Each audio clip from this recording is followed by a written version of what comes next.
Hello everyone, it is Joe here from OmniPoke, the channel that brings you guys everything Pokemon, and PokeBeach have been able to translate all the cards from the new Miracle Twins set in Japan. This is a really important set for us because it will be the third set that will end up combining alongside GGN and Sky Legends to be our Unified Minds World set. So lots of things are changing for Worlds. We're having the set rotation, so everything from Ultra Prism on.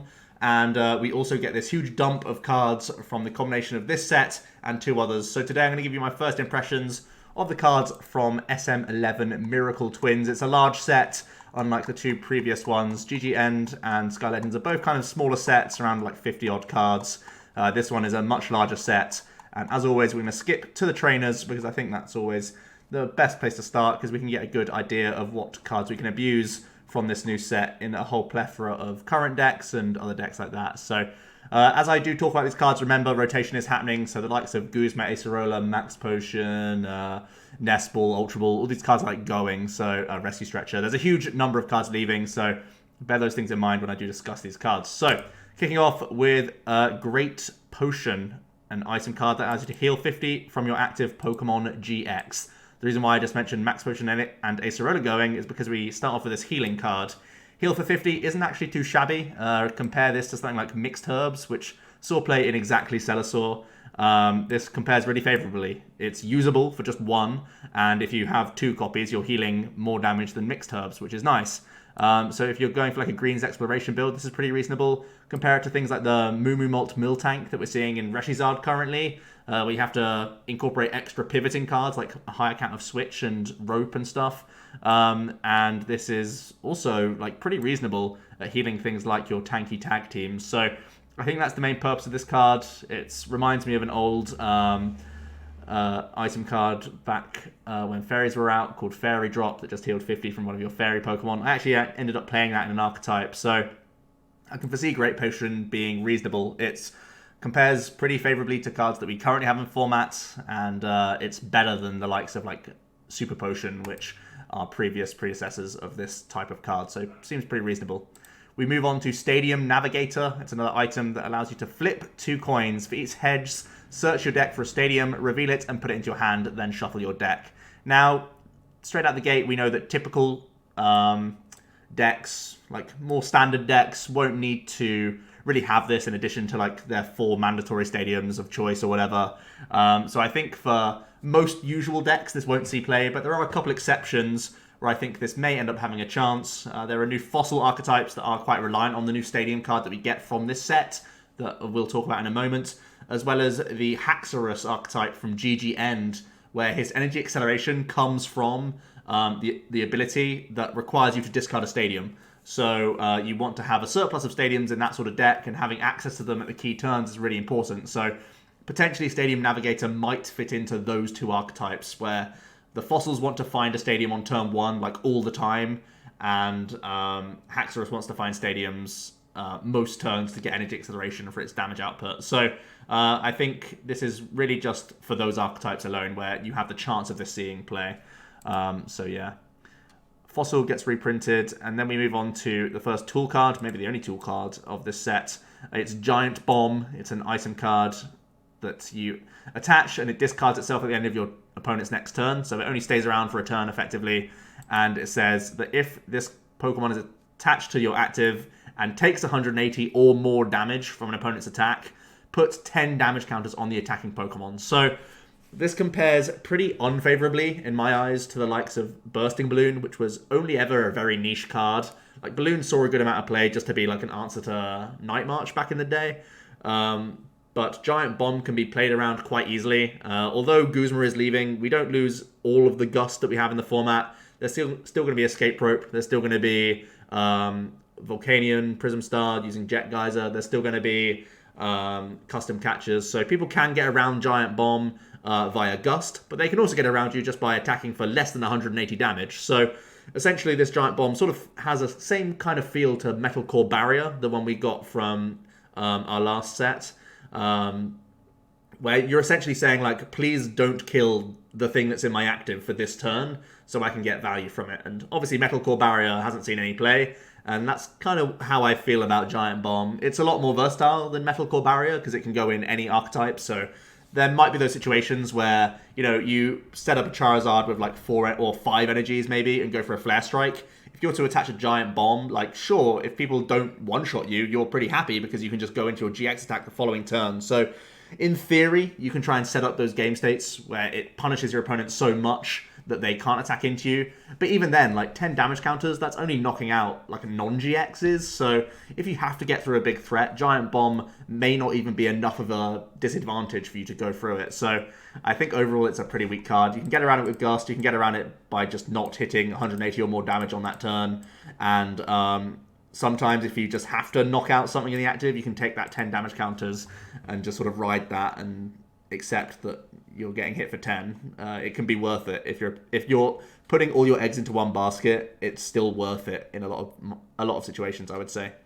Missys Request is a supporter card, very similar to the old Scott supporter that we had way back when. A little bit less versatile. She can only grab you 3 supporter cards, but you're able to put them straight into your hand. So spending your supporter for turn to find 3 supporters is rarely all that strong. So again, it's like traditional decks probably don't want to play this, but there are a few kind of meme-y situations where this can work. The main one is Hat Ladies. If you want to start grabbing that Hat Lady combination for the big Morgan for a bunch of energy acceleration, Missy is a pretty good supporter on turn 1 to try and make that happen. Also, we've kind of seen Steven's Resolve be a heavy focus in stalling, walling style archetypes. Now, stall does lose a lot of pieces, mainly Ace of Rollers, kind of the biggest one. But if there are going to be some like Steven's Resolve style decks running Lieutenant Surge, you might want to have Missy's in the deck because you can pick out some key Disruption supporter cards. So I wouldn't say this is like an abysmal card at all. I think it'll have its highlights in some lesser decks. But for traditional decks, I don't think she'll see much play. Chandler is a supporter that allows you to remove all effects of attacks on you and your Pokemon. So the text saying you is actually really important because it means that if, for example, a Cryogonal did item lock against you, you can play a Channeler and then continue to play item cards. So you remove those sorts of effects. So this is a nice card to have in the format just to say no to those sorts of really annoying attacks sometimes. If you're being denied, you know, putting energies down or putting a stadium into play when it's really integral to your strategy, you can have a Channeler to say no to that. So I think, you know, we've had things like Ranger before, and Ranger was only ever really played as like a one-off because we had Versus Seeker. Currently, we don't have that, so Channeler's probably less likely to see play, but if it's important enough, if there's an effect that really is annoying, we have an answer to it now, which is a nice thing to have in the format, I think. Blue's Strategy is a very interesting supporter card. It says, when this turn is over, draw cards until you have 8 in your hand. So, very, very passive, really. You don't get any immediate benefit, but it's like if you've had enough cards in hand to have an effective turn, you can get a big reload afterwards. Drawing up to 8 cards is pretty strong. We've seen things like Tropical Beach end your turn and draw up to 7. Obviously, with Blue's Strategy, we still get to attack, so it's very different to Tropical Beach, although the same sort of like delayed effect kind of applies here. So I think this has potential to see play, actually. I don't think it's all that bad. I think if you're already playing some sort of draw engine like Naganadel, Salazzle, maybe even just Jirachi's, you can use your abilities to have a good enough turn that turn, and then Blues ends up being like the reload. So it feels like this is a good card in decks that are sort of like low maintenance, where you're always doing something on your turn, maybe just board reliant, and then Blues can continue to draw for future turns. And obviously bear in mind that with no Guzma in the format as well, we have a lot of opportunities to play draw supporters. Like literally every turn of the game, you can play a draw supporter now. So weaving in Blues may not be the worst idea. I don't think he's absolutely terrible. The payoff is pretty reasonable, to be fair. So I think he is slow. That's the biggest disadvantage. But you can still, you know, set up your board state to where you get value on him on a couple key turns. And obviously, like, when you go first and stuff like that, it's fine to use as well. So he's a pretty reasonable supporter, I would say. We gained 2 pretty nice stadiums from this set. Slumber Forest forces people to flip 2 coins instead of 1 for sleep between turns. So this is actually really annoying. It makes sleep much more like dangerous, I guess you could say, much like closer to paralysis. So that's a pretty strong stadium if we are going to have build-arounds for sleep, which, spoilers, there are some other mushroom-type Pokemon which are trying to send people to sleep. So that's something to bear in mind. We also have Pokemon Research Lab. This was the stadium I was talking about earlier for fossil Pokemon. This stadium says, once during each player's turn, that player may search their deck for up to 2 cards that evolve from unidentified fossil and play them onto their bench. Then that player shuffles their deck and their turn ends. So we've always said that, hey man, playing fossils is a big disadvantage. It's hard to find fossils. We've had, like, recently we've had a Ditto Prism Star, which really helps out. We've got Jirachi, which helps us grab fossils. We've got Bill's Analysis, which helps us to find fossils. And even then, it's a huge headache. The downside of playing unidentified fossils in your deck is huge. So having this research lab lets us cheat out some evolutions pretty easily. Now, obviously, that could help get us things like the new like Archon or the new Tortuga or whatever it is. But I think the one that's most important for me is the Aerodactyl. There's both an Aerodactyl GX in this set and also the one that we currently have in format, which can attack for 180 for just a triple acceleration energy. Cheating those out into play seems really good. So I think this Fossil Research Lab might be good enough to push these fossils. I think you have to play 4 copies of this card and probably still Jirachi's and probably still like Bill's Analysis, stuff like that. But you can make getting cheating 2 stage 1s into play is really, really strong. So I think this is a very good card. And it's like standard turn 1 for a fossil deck now will be passing via this stadium to set yourself up for future turns, which is really good. The biggest downside of this is that like you can't attach to your like Aerodactyl or whatever on the turn you use Research Lab. So you may still want to be playing these you still will be playing unidentified fossils and stuff like that. But this is a great supplement to just help you have enough resources to get through the game, because you just get these 2 early cheat Pokemon out whilst you're also having fossils throughout the rest of the game. We gain Weak Guard Energy. This is a special energy that provides 1 colorless, and it says the Pokemon this card is attached to has no weakness. This special energy is absolutely bananas. Having weakness policy on an energy is so insane. Porygon Z can also cheat this into play as well. So Porygon Z gaining this as well as the recycle energy, so insane, man. That's so good. Making tag teams have no weakness is absolutely busted. And there's been that sort of meme-y kind of package of Porygon Z and a bunch of tag teams, and this goes a long way in helping it out. Obviously, colorless costs, so there's a lot of tag teams which just have pure energy costs, like Pikarom is all lightning, stuff like that, and you know, Double Blaze is all 3 fire energy. Obviously, the Flare Strike requires 1 colorless, so that's where you can squeeze in this Weak Guard. Stuff like that is going to be really important, and I think the Porygon Z deck is much more likely to see play now that you can have Weak Guard energy. And in general, like again, going back to like stalling archetypes, if that's still going to be a thing, Lucario Melmetal is going to love having Weak Guard energy as an option now. You have Frying Pan, but that could always get blowered, and now we have Weak Guard energy, which is awesome. So having big protection against weakness is so huge, especially with tag teams, because they have such high hit points that most people are like, well, the only way I can kill this if I hit ×2 to it with whatever like tech Pokemon I have. So having a strategy around that is huge for the tankability of these tag teams. We have some more reprints. They still have...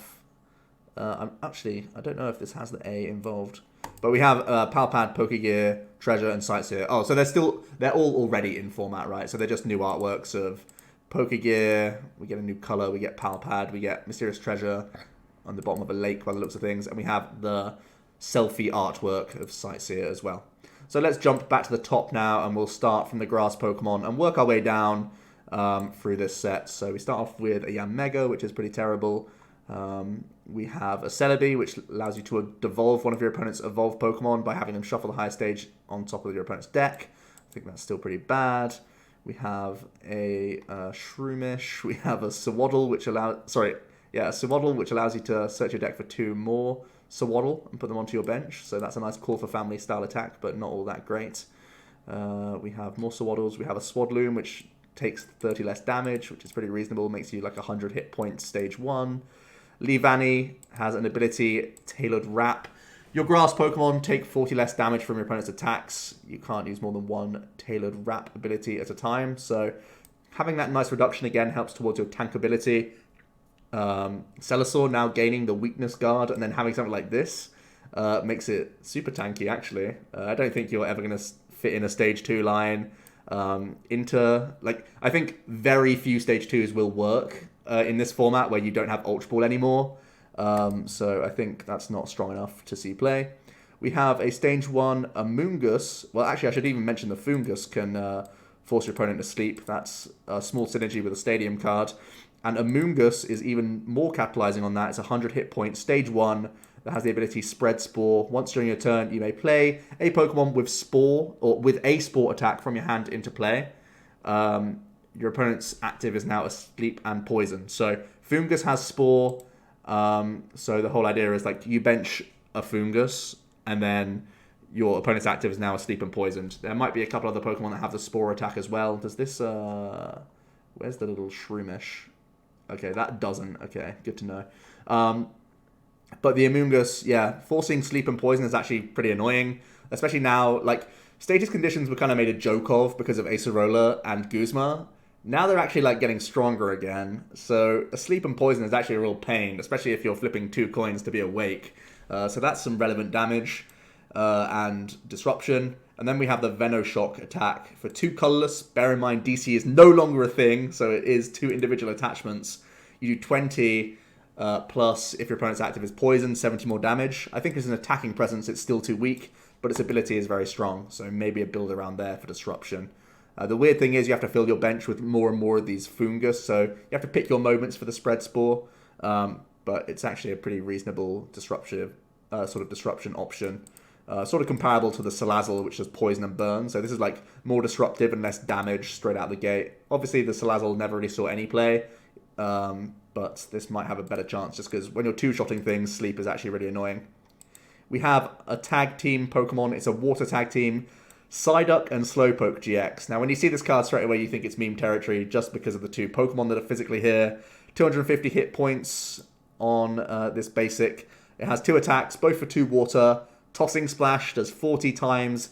Discard any number of supporters from your hand. This attack does 40 for each you discarded in this way.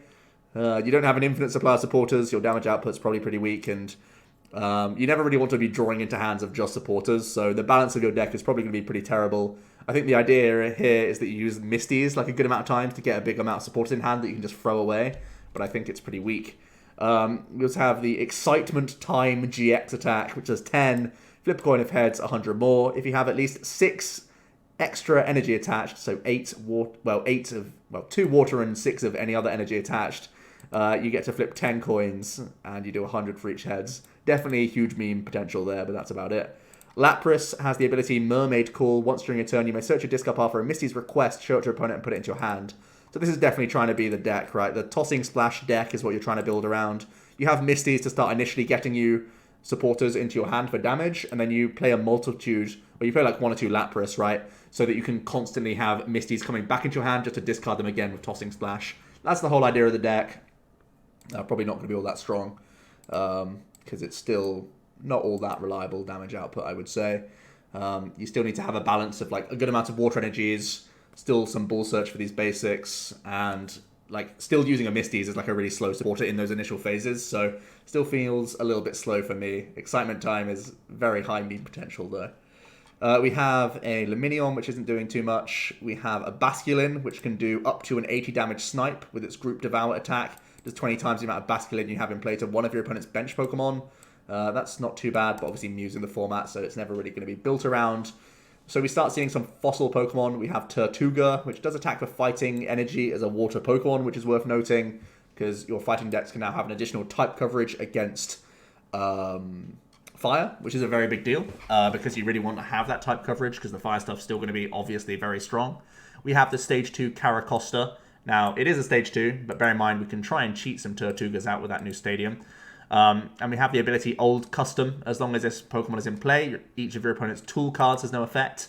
Shutting off tools is really annoying. It's a Lysander Labs effect in a Stage 2 ability, which isn't all that bad, to be honest. Shutting down like escape boards from Jirachi's really cripples their engine. Shutting down a few other things here and there could be disruptive for people as well. So I think that's the biggest thing. The escape board's the biggest thing they're shutting down right now, I would say, to cripple their sort of draw engines. It has the Aqua Impact attack for fighting and 2 colorless. You do 80 and 20 more for each colorless in the retreat cost of your opponent's active Pokemon. So it's not all that reliable, but Reshizard has a 3 retreat cost, so we actually one-shot Reshizard. So bear that in mind. We've got a nice one-shot option for Reshizard. DC is not in format, but we do have triple acceleration energy. which can work. So something to bear in mind. Good type coverage. Overall, probably like less reliable than the likes of like Slowking and stuff. If you have to use triple acceleration anyway, how strong is it really? But if you are playing like an unidentified fossil type deck, you could add in like a thin Caracosta line to improve your matchup against the likes of Reshizard, which is worth noting because there is an Aerodactyl GX coming out that works off of fighting energy as well in this set, so worth discussing for later. Araquanid isn't doing too much here. We also have a Gliscopod, a water-type Gliscopod, 140 hit points, stage 1 with the ability Emergency Exit. If this Pokemon has 2 or less energy attached to it, it has no retreat cost, so it just means that, you know, if you aren't powered up, you can always pivot it out the way to try and protect it. And it has the first impression attack for water and 3 colorless. You do 120. If this Pokemon was on your bench and became your active this turn, you do 60 more damage. 180 is pretty good damage output on a non-GX, that's for sure. Being very reliant on triple acceleration is a little bit ugly, especially when you also have that water cost to sort of have to pay. So I don't think this is very fast. Its damage output is pretty reasonable. Another thing that can one-shot a Reshizard, which is worth noting. But I think overall it's not going to be all that strong. Obviously, we also, I think we lose the better Wimpod, right? So this is the one that we have to try and use. We have the artwork appreciation of the set, which is the Spider-Man meme in Joltik form, which I think is actually what they were trying to do with this picture. We have a Galvan Chiller that can do a 50 snipe to, well, it can do 50 anywhere, and it does apply weakness and resistance even for the bench, so you can do like 100 snipe if something's weak to lightning, but there aren't many things that are, something to bear in mind. We have a Electros, which is trying to like cheat its way out onto the board once again with its ability Electric Swamp. If this Pokemon is in your hand and you have 4 lightning energy in play, you may use this ability. Put this Pokemon from your hand onto your bench. If you do, move any lightning, well, move as many lightning energy from your Pokemon to this one as you like. So it's like a stage 2 version of Tapu Koko GX. Unfortunately, its attack is pretty expensive and not all that good. For lightning and 3 colors, you do Hoover Over, which is 130, and during your opponent's next turn, the defending Pokemon can't retreat. So, Tapu Koko stole a bunch of energy, took a big one-shot. This can't do that. It just can't. So, obviously, I think this is not all that great. Potentially notable for the Vikavolt decks, though, that try and attach Charger Bugs, cheat Charger Bugs out, and then, like, rather than risking your Vikavolts getting knocked out, you can bring out this fake Stage 2 to start attacking for, like, non-GX stuff. Something to bear in mind, but not all that strong. Tapu Koko comes out. We have obviously like Electropowers and stuff to bear in mind for this damage output. Also for the Electros, but its damage is still pretty low. Nature Dive does 100 for lightning colorless. If your opponent's active as an Ultra Beast, do 100 more damage, then discard 2 energy. So a big 200 damage burst against Ultra Beasts. I think it's pretty reasonable. Again, we have Tapu Koko Prism Star. We have Thunder Mountain. We have Electropower, that all stays obviously, so having a nice non-GX answer to the likes of the new Naganadel GX kind of archetypes coming out is pretty cool. So this isn't like dead weight at all. That attack might be a nice answer to some of these Ultra Beast decks popping up because of that, the power of that Naga GX that I'm really hyped on. We get one of the poster boys of the set, Mewtwo and Mew Tag Team GX, 270 hit points Psychic type with the ability simply called Perfection. This Pokemon can use the attacks of any Pokemon GX and EX on your board or discard pile. Oh, sorry, on your bench or discard pile. Pretty much board, right? So you still need the necessary energy to attack. So essentially, you can gain Psychic type coverage against any deck. And also, you can just have this kind of like toolbox, right? Where you have a bunch of different attackers all being threatened at one time. So whenever you start attaching energies to Mewtwo, people get more and more worried because you have all these different options. It means that you can scale from like a 1 energy attack straight into a 2 energy attack, straight into a 3 energy attack.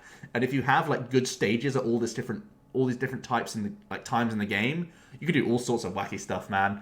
So I think that ability is insane. It reminds me of the Marshadow GX that we have, but even more versatile because it can also do bench. So can set things up like a lot easier rather than having to like bin everything first and then use the Marshadow. So I think gaining type coverage, being these strong attacks on like weaker Pokemon that we can like take advantage of is a huge deal, right? Some attacks on like lower hit point stuff feels a lot less impactful, But if we can steal the attacks on like a big tank, it's going to be way more relevant. So this is a really good card. We can do all sorts of combinations with this guy. He will be built around from his ability alone. And remember, Low and Muck is leaving the format, so this ability can't get shot off currently, which is amazing.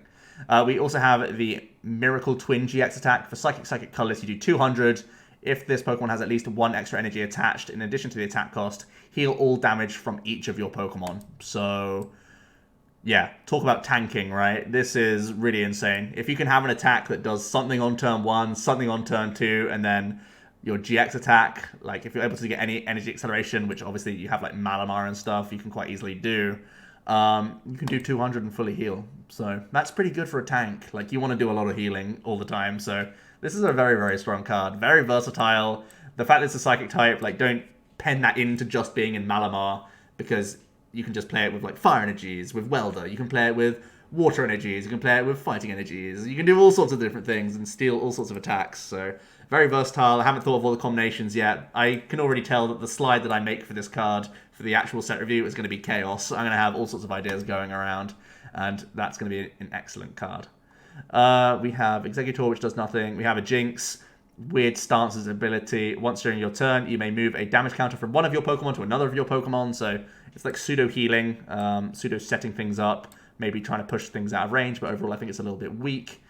We have the Wynot. That's one of those baby Pokemon that has the Chipper Pick ability. Once during your turn, you may flip a coin. If heads, choose one card from your opponent's hand without looking. Your opponent reveals that card and shuffles it into their deck. Your turn now ends. So either way, heads or tails, your turn's over. So these effects have done nothing, and they'll continue to do nothing. Bear in mind, this has no retreat cost, so yeah.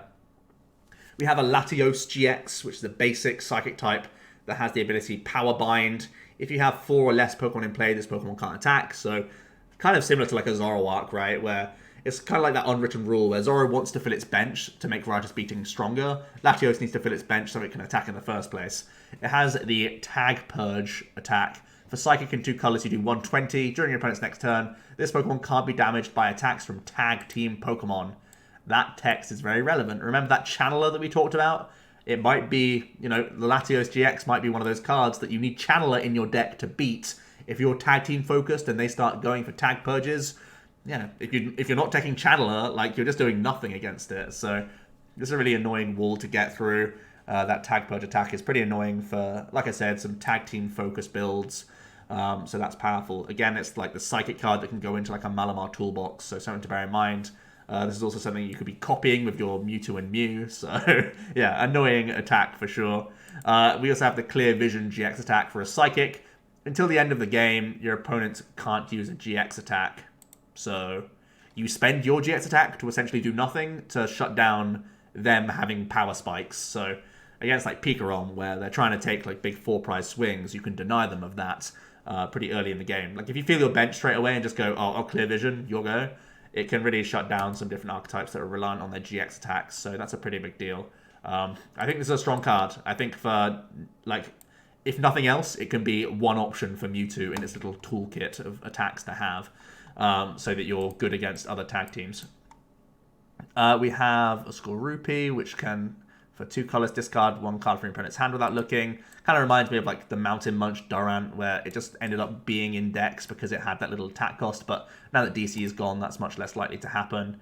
We have a Bahia, which has for a 3 colorless cost, Mysterious Noise, 90, and shuffle this Pokemon and all cards attached to it into your deck. So it's like an Aselgor style effect, but for 3 colorless, which is essentially you'll recycle your triple acceleration energy, and your opponent can't play any item cards from their hand during the next turn. So again, Channeler being released in the set that this Bahia and also the Latios is coming out at the same time. Item lock is strong. Psychic types have the best Pokemon search in the game. With Treasure post-rotation. But I still think it's very difficult to chain Bahia all that easily. Doing 90 in item lock is pretty strong, but the payoff is pretty weak all the time. Like there'll be turns when you miss, right? And that's when it starts really sucking. So I don't know if there's going to be a deck built around this. Maybe you can go into some other walling Pokemon as well, because you shuffle yourself back into the deck. There's potential there, but also you need to keep finding this stage 1 turn by turn by turn, and that wasn't always easy for the Aselgor deck, even when it was using like Mew EX to recycle. So something to bear in mind. That mysterious noise is an annoying attack. So yeah. Next up we have a Hone Edge, which can search your deck for an item. That's not too bad, seeing as though there's some reasonable Aegislashes going on. And this is one of those cards that can take advantage of Duststone, don't forget, so you can cheat evolutions this way. You can go from Doublade straight into Aegislash. We do have an Aegislash in this set. It's a stage 2. Obviously, it's like a cheating stage 2, so don't forget that. The ability Undying Sword. If this Pokemon is knocked out by damage from your opponent's attack, put it into your hand, discard all cards attached. So you will get back the Doublade and the Hun Edge as well as the Aegislash. So it's like a splash energy being attached to you, essentially. It's even noted down here. But you will lose your energy cards and tools and stuff like that. So a stage 2, one of the big issues with stage 2 Pokemon is resetting them. So having this inbuilt ability to get back all those cards to just be like boinking them straight back down into play is amazing for you. Again, you're a Psychic type, so you can have good reload potential. And Psychic's a good type coverage to hit right now because of that Mewtwo and Mew. So yeah, this Aegislash already ticking boxes. Its attack is Rubble Slash. For colorless, you do 10 times the amount of items in your discard pile. You can't do more than 130 damage. So you get 13 items in the bin. That's your maximum damage output for 1 energy. 130 is a good number to be hitting. It's hitting most non-GXs for a 1-hit KO, setting up most tag teams for a 2-hit KO. We also have things like Spell Tag and Shrine and stuff like that that aren't going anywhere. So I think they're still in format. I don't know that for a fact, actually. But yeah, two-shotting like most tag teams, I would say, and having good type coverage over the Mew and Mewtwo is pretty important. So I like this Rubble Slash. I like that you're adding in items to the deck because that's like the least invasive thing, right? You like having items in the deck because that means you're having like Mysterious Treasures, Acro Bikes, Poker Gears, like all those sorts of things help you get set up. So having a surplus of cards that help you set up is not bad. It's going to help you set up in general. So I like the idea of having like a low energy deck with just this Aegislash and try and get him working. I think it's a reasonable stage 2. Especially, like, the ability is what makes it reasonable, and then you try and build around it because of that. We have an Acrosma, which can do 160 if you have special energy attached to you. Not too bad. We have a Steelix, which is very meme territory, but it can attach a couple energies to itself and then do a big 220. It's just that none of your Pokemon can attack next turn. Even if you put new ones into play, you can't do anything, which stinks. We have an Aerodactyl. This is the one that I've been going on about a couple times already in the video. It's a 210 hit point stage 1, weak to grass, which is a great thing to have weakness on because fire is obviously going to keep those in check the entire time. We have a we have a 0 retreat cost, which is amazing. And it comes with the ability Prehistoric Wind. As long as this Pokemon is your active, the attacks of your opponent's basic Pokemon cost 1 more. That's amazing. It's a Goomy style effect, but on something that actually can attack. So we have the Rock Smash attack that has, for fighting and 2 colorless, 120. Obviously, we're hitting for weakness on Pikarom still. Zoroark will have rotated, but the weakness is still relevant for Pikarom. 120 is a good baseline, so that's reasonable. We still have Diancie, so 140 is the true kind of like baseline for this attack. I imagine you might need some energy acceleration in here, like Welder, for example, could be the colorless cost here. Also, there's triple acceleration as an option, especially if you play the non-GX Aerodactyl in the deck. You could have that as an option. And then we have the Wild Dive GX attack for 1 fighting. You do 50 times the amount of energy attached to your opponent's active Pokemon. So it's similar to Tapu Koko GX, but it's only on their active. But essentially, the synergies here, you can see it very obviously. Your ability forces them to have more energies on themselves, especially if they're a basic, and then you try and punish them for that with a big Wild Dive GX. I think this card's very good. Its ability is strong. It's a Goomy that doesn't require like a silly Hustle Belt combo to do any damage. Its damage is very relevant, and punishing tag teams is a big deal.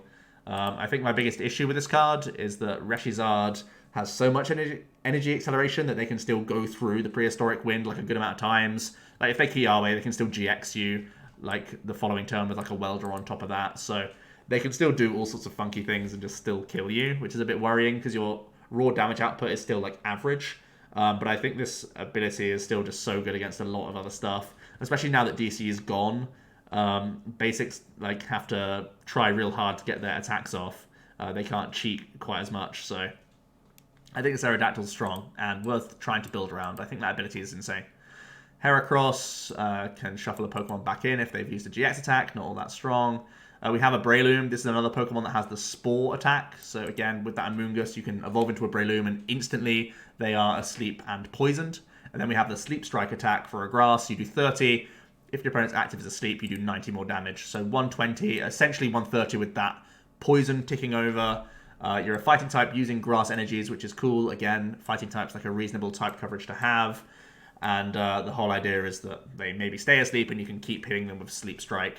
It's a little bit reliant on those sleep flips and a little bit gimmicky, but I imagine the sort of Breloom Amoonguss is going to be like this kind of rogue deck of multiple stage ones. It kind of reminds me of like the Ninetales Amoonguss deck from way back when. My biggest issue is that we don't have great ball search for these cards right now.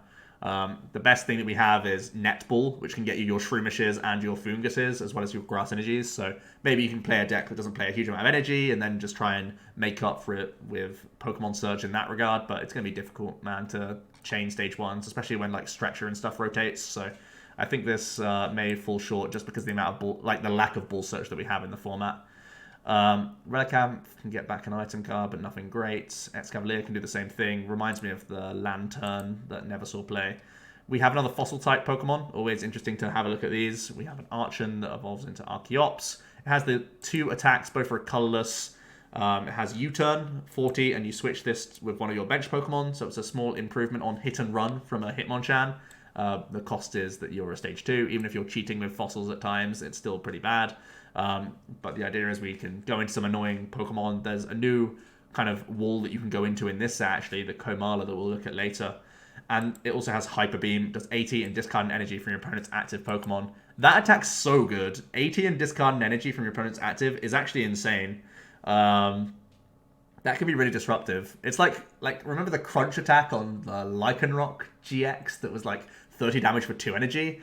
80 for 1 that's also removing energies from your opponent's active is a huge headache. I think that card's actually like, it may look very vanilla, but both of its options are actually like solid and worth building around in my books. And fighting may still be a relevant type. Also, you resist fighting yourself. So there's a few things going for this Archeops that I'm interested in. I think this is a more interesting card than you may give it credit for. Maybe I'm overhyping the sort of fossil stadium card mechanic, but if you treat this as like a fake stage 1 for like the early stages of the game, that's pretty impressive. And if there's good enough cards to pivot into for this U-turn, it seems pretty cool, especially if you start hyper beaming down stuff early to buy yourself some time. That can be a big deal. Terrakion can do 200 if all of your bench Pokemon have damage counters on them. It's not very easy to do that, though. It's another like combo card with like Spiritomb, which never saw all that amount of play. Also, a quick note back on this, Archeops, just realized, because it's a colorless cost, you can play all sorts of tech Pokemon for your matchups. We have another tag team, Mega Sableye and Tyranitar. Tag Team GX, 280 hit points is colossal, and it comes with 2 attacks, both requiring a silly amount of energy cards, to be honest. For 4 dark and a colorless, we have Greed Crash. It does 210. If your opponent's active Pokemon is a GX or EX and is knocked out by damage from attack, take 1 more prize card. That's amazing. So if it's a GX, you can take 3 prizes. If it's a tag team, you take 4 prize cards. That's nuts. Getting 5 energy to this card, that's going to be hard. Maybe some Eat Sloppily, then into Nanu combos can work. Actually, do we even have the Guzzlord GX anymore? I think that's Crimson Invasion, so that's not even an option. That meme isn't even potentially available to us, but we do have the Sharpedo that came out in the last set that can maybe accelerate some energy cards for you. I think that's the main kind of hope that you have, outside of like Darkrai, Prism Star being Nanu, stuff like that are the things that I have in mind really here, but it's not going to be all that easy to get him rolling, but it's a huge payoff. It's a huge payoff if you do get it. Speaking of huge payoff, Giga Fall GX is 250, and if you have an additional 5 energy attached to this Pokemon, so 10 in total, you discard 15 cards from the top of your opponent's deck. So if you're able to mount 10 energy, like, well played. You've done very well to be able to do that. I don't see any way that this can realistically happen. We've seen with Quagnag that Warlord can do it just about a handful of times. So getting 10 is like an extra hurdle on top of that, and you don't quite have the same amount of synergies. Maybe when like the Weavile GX comes out, we can talk about this again, but for now, it's definitely meme territory. We have another Sableye. If it gets damaged, yeah, pretty poor. We have a Lipard, which isn't doing much. We have a Scrafty, which does more the more prize cards you have, which is just niche. And again, DC is like such a trap. This isn't really a DCE cost. You got to do 2 attachments, which sucks. We have a new Cottony, which will upgrade the current one because it has 10 more hit points and can draw a card, which is nice. We have a new Stage 1 Whimsicott, which I also think is really good. You get to search your deck for any card and put it into your hand. So this is a reprint of Roserade from way back when, but this is even better because it's also a free retreat card. This Whimsicott is really good. Really, really good. This isn't going to be limited to just the Whimsicott GX deck as a great include. This is like potentially just an engine that people will play now. Getting some key cards on key turns is really important, and Whimsicott's really good for that and provides a free retreat pivot. So this is just a good card in general, just a good core card. We have a Dratini, a couple of Dratinis. This one can retreat if you have a water attached. I think it's slightly worse than the current one that we have in format. There's one that we have that can paralyze on a coin flip. I think might be stronger. Nonetheless, we have a couple new Dragonites. Now, bear in mind, we have the fast call Dragonite that can grab you a supporter every turn. And we also have currently another Dragonite GX that can cheat a bunch of dragons into play as well with its GX attack. So have that kind of in mind when we look at these Dragonites. The first one is a stage 2. Has the ability Hurricane Charge. Once during your turn, you may attach a water and lightning energy from your hand to your Pokemon in any way that you like. So it's kind of like a Vikavolt Strong Charge, but instead of deck, it's from hand, which is far, far worse, but still it's good energy acceleration. It can do 170 and discard free from itself, which is like a kind of bailout option if you have nothing else to do. But this stage 2 Dragonite has 2 very good attacks. Dragon Claw, for water, lightning, colorless does 130. That's a perfect baseline, no questions asked at dealing with non-GXs. And then you have a way to deal with most tag teams in one shot as well. For 5 colorless, you do 270 and discard 3 energy from this guy. Sky Judgment is insane. That attack's actually really, really good. Don't forget we have Lance Prism Star, which can cheat stuff out. We have the other Dragonite GX attack, which can cheat stuff out. And this is all colorless. So if you are doing that like Lance Prism Star cheatsy doodles, you can maybe use this in like Quagnag, like Venusaur, like Vikavolt decks. Like there's all sorts of things that can actually cheat this guy out thanks to Lance. So I'm hopeful that there's some Lance cheatsy doodles which makes this good. We have triple acceleration energy as well. So if you just use like this Dragonite accelerates 2 and then you have triple acceleration, pop that on and just do 270, no questions asked. That's insane. So kind of reliant on Lance. Maybe this is finally the big flagship card that makes us worth trying to build around that archetype, which is pretty fun. We have a Noivern, which is like the spiritual successor of Flying Flip. Boom Burst does 20 to each of your opponent's Pokemon for a colorless, which is nice. And it also has free retreat, which is okay. Dragon types are one of the few Pokemon that you can search out very easily thanks to Treasure. And then we have nothing else really. We have a Slacking, which is pretty interesting as a stage 2. 180 hit points. It has the Strikes Back ability. If this Pokemon is your active and is damaged by an opponent's attack, put 4 damage counters on the attacking Pokemon. So it's like a built-in Bursting Balloon, or like a spell tag really. But whenever it takes damage, you can put 4 on the active, which is pretty cool. And it has the Dynamic Swing attack. For 4 colorless, you do 100. You may do 100 more. If you do, during your opponent's next turn, this Pokemon takes 100 more damage from your opponent's attacks. It's pretty weak. There's still going to be non-GXs in the format, and this scales really badly against those. But if you're attacking into like tag teams, that's pretty like funny and fine. Not much else here. We have an Oranguru, which is far worse than the other ones we have. Komala's the last Pokemon here, and I do want to mention it because we've talked about a bit of hit and run strategies right now, and that sleep synergy with the stadium. Because Komala is a basic that has the trance ability. If this Pokemon remains asleep between turns, place 6 damage counters on your opponent's active Pokemon. So gaining 6 damage between turns 75% of the time is really good. So the hit and run from an Archeops or from a Hitmonchan now becomes like a lot more damage between turns as long as this guy stays asleep. So that's actually pretty cool. Your main attacker isn't being knocked out.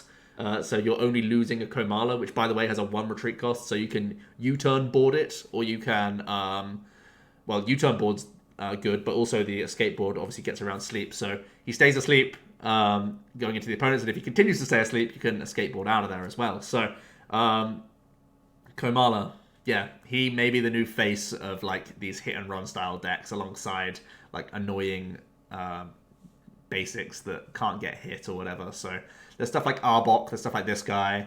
The Baby Hooper goes from this set, I believe, but there's like Keldeo GX as well. So there's a few different walls that we have for a hit and run style strategy, and that feels much better now that Guzma's gone, right? Hit and run was like a meme before then because you could just Guzma whenever you wanted, but now that that's gone, hit and run seems a lot better. So forcing people to hit into Komala's actually like no joke anymore. So maybe there's some non-GX builds to try and go around with this Komala. Seems actually pretty good. So that does round out the set. I think some of the best cards, I think the energy card's actually one of the best cards from the entire set. The Mew and Mewtwo is also very strong. The Dragonite has a lot of potential. What else are we looking at? The Aerodactyl has a lot of potential. As a stage 2, the Aegislash isn't all that bad either. Its ability is insane. This Latios will definitely see some play. So yeah, it's a pretty reasonable set. I don't think it's like overpowered in any way. I don't think there's nothing too insane that's just like comes out immediately and changes everything up. But I think the Mew and Mewtwo is the closest thing to that altogether. So let me know what you guys think about my first impressions of Miracle Twins. Now we can have our full card pool, so we can actually look at what the impact of rotation is. I think the main takeaway is that Ball Search is terrible post-rotation. Like, it's really bad. So only a handful of decks will work consistently. So that's the biggest thing to note. Like, there's only, like, Fire support, Grass has Nest Ball, Psychic and Dragon have Treasure, and then there's like Pokecom for other stuff, and like Poker Navs, which feels terrible. So there's only a handful of archetypes that will actually stand up on their own because they have enough Ball Search to work. So that's the biggest takeaway from my initial like reactions looking at the new set. But I'll be getting into much more detail about the rotation very soon. For now, though, it has been Joe from OmniPoke, and I'll see you guys next time. Cheers.